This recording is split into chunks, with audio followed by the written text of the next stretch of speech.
Ma'am, check bounce అంటే ఏంటి? Check bounce ఎలాంటి సందర్భంలలో వేయొచ్చు?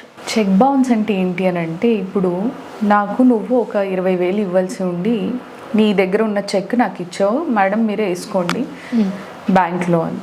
నేను ఆ 20,000 చెక్ డిపాజిట్ చేశాను, కానీ నీ అకౌంట్లో డబ్బు లేదు. ఆ 20,000 అది బౌన్స్ అయింది. ఆ బౌన్స్ అయిన తర్వాత రిటర్న్ మెమో వస్తుంది నాకు. ఓకే, ఆ రిటర్న్ మెమో వచ్చినప్పుడు ఈ చెక్ బౌన్స్ అయినట్టు. ఆ 30 రోజుల్లో బౌన్స్ అయిన తర్వాత రిటర్న్ మెమో వచ్చిన తర్వాత 30 డేస్లో నేను నీకు నోటీస్ పంపించాలి, అమ్మ ఇట్లా బౌన్స్ అయింది, మరి నువ్వు డబ్బు ఇస్తావా లేదు అని అంటే నేను కేసుకి వెళ్ళనా అని. 30 రోజుల తర్వాత కూడా నువ్వు నీ దగ్గర నుంచి ఏ రిప్లై రాలేదు, డబ్బు ఇవ్వలేదు, నేను అప్పుడు వెంటనే కోర్టుని అప్రోచ్ అవ్వచ్చు, చెక్ బౌన్స్ కేసు వేసుకోవచ్చు. Usually check bounce case 200 CRPC కింద వేస్తాము.